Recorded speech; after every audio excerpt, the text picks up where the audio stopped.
Judges chapter 6, verse 1. The Israelites did evil in the Lord's sight, so the Lord handed them over to the Midianites for 7 years. Verse 2. The Midianites were so cruel that the Israelites made hiding places for themselves in the mountains, caves, and strongholds. Verse 3. Whenever the Israelites planted their crops, marauders from Midian, Amalek, and the people of the east will attack Israel. Verse 4. Camping in the land and destroying crops as far as Gaza, they left the Israelites with nothing to eat, taking all the sheep, goats, cattle, and donkeys. Verse 5. These enemy hordes, coming with their livestock and tents, were as thick as locusts. They arrived on droves of camels, too numerous to count, and they stayed until the land was stripped bare. Verse 6. So Israel was reduced to starvation by the Midianites. Then the Israelites cried out to the Lord for help. Verse 7. When they cried out to the Lord because of Midian. Verse 8. The Lord sent a prophet to the Israelites. He said, "This is what the Lord, the God of Israel, says. I brought you up out of slavery in Egypt." Verse 9. I rescued you from the Egyptians and from all who oppressed you. I drove out your enemies and gave you their land. Verse 10. I told you, I am the Lord your God. You must not worship the gods of the Amorites, in whose land you now live. But you have not listened to me. Verse 11. Then the angel of the Lord came and sat beneath the great tree of Ophrah, which belongs to Joash, of the clan of Abiezer. Gideon, son of Joash, was threshing wheat at the bottom of a winepress to hide the grain from the Midianites. Verse 12. The angel of the Lord appeared to him and said, "Mighty hero, the Lord is with you." Verse 13. Sir, Gideon replied, "If the Lord is with us, why has all this happened to us? And where are all the miracles our ancestors told us about? Didn't they say, 'The Lord brought us up out of Egypt'? But now the Lord has abandoned us and handed us over to the Midianites." Verse 14. Then the Lord turned to him and said, "Go with the strength you have and rescue Israel from the Midianites. I am sending you." Verse 15. But Lord, Gideon replied, "How can I rescue Israel?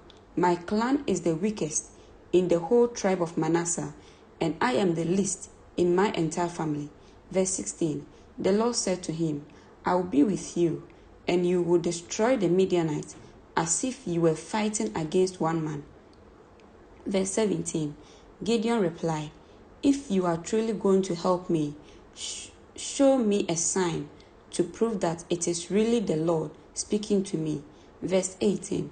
"Don't go away until I come back and bring my offering to you." He answered, "I will stay here until you come."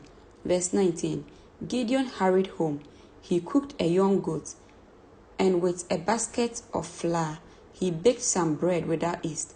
Then carrying the meat in a basket and a broth in a pot, he brought them out and presented them to the angel who was under the great tree. Verse 20.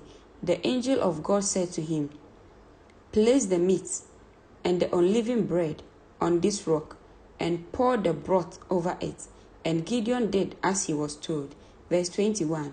Then the angel of the Lord touched the meat and bread with the tip of the staff in his hand, and fire flamed up from the rock and consumed all he had brought, and the angel of the Lord disappeared. Verse 22. When Gideon realized that it was the angel of the Lord, he cried out, "O sovereign Lord, I am doomed. I have seen the angel of the Lord face to face." Verse 23. "It is all right," the Lord replied. "Do not be afraid. You will not die." Verse 24. And Gideon built an altar to the Lord there and named it Yahweh Shalom, which means the Lord is peace. The altar remained in Ophrah in the land of the clan of Abiezer to this day. Verse 25. That night the Lord said to Gideon, "Take the second bull from your father's herd, the one that is 7 years old. pull down your father's altar to Baal and cut down the Asherah poles standing beside it. Verse 20 says, then build an altar to the Lord your God here on this hilltop sanctuary, laying the stones carefully. Sacrifice the bull as a burnt offering on the altar, using as fuel the wood of the Asherah poles you cut down. Verse 27, so Gideon took 10 of his servants and did as the Lord had commanded him, but he did it at night because he was afraid the other members of his father's household and the people of the town. Verse 28, early the next morning, as the people of the town began to stir, someone discovered that the altar of Baal had been broken down and that the Asherah poles beside it had been cut down. In their place, a new altar had been built, and on it were the remains of the bull that had been sacrificed. Verse 29, the people said to each other, who did this? And after asking around and making a careful search, they learned that it was Gideon, the son of Joash. Verse 30, bring out your son. The men of the town demanded Joash. He must die for destroying the altar of Baal and cutting down the Asherah poles. Verse 31, but Joash shouted to the mob that confronted him, why are you defending Baal? Will you argue his case? Whoever pleads his case will be put to death by morning. If Baal truly is a god, let him defend himself and destroy the one who broke down his altar. Verse 32, from then on, Gideon was called Jerubbaal, which means, let Baal defend himself, because he broke down Baal's altar. Verse 33, soon afterward, the armies of Midian, Amalek, and the people of the east formed an alliance against Israel and crossed the Jordan, camping in the valley of Jezreel. Verse 34, then the Spirit of the Lord clothed Gideon with power. He blew a ram's horn as a call to arms, and the men of the clan of Abiezer came to him. Verse 35, he also sent messengers throughout Manasseh, Asher, Zebulun, and Naphtali, summoning their warriors, and all of them responded. Verse 36, then Gideon said to God, if you are truly going to use me to rescue Israel as you promised. Verse 37, prove it to me in this way. I will put a wool fleece on the threshing floor tonight.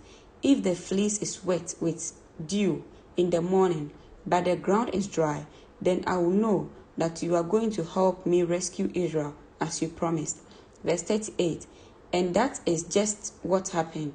When Gideon got up early the next morning, he squeezed the fleece and wrung out a whole bowl full of water. Verse 39, then Gideon said to God, please don't be angry with me, but let me make one more request. Let me use the fleece for one more test.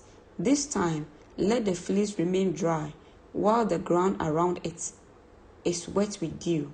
Verse 40, so that night, God did as Gideon asked. The fleece was dry in the morning, but the ground was covered with dew. Amen.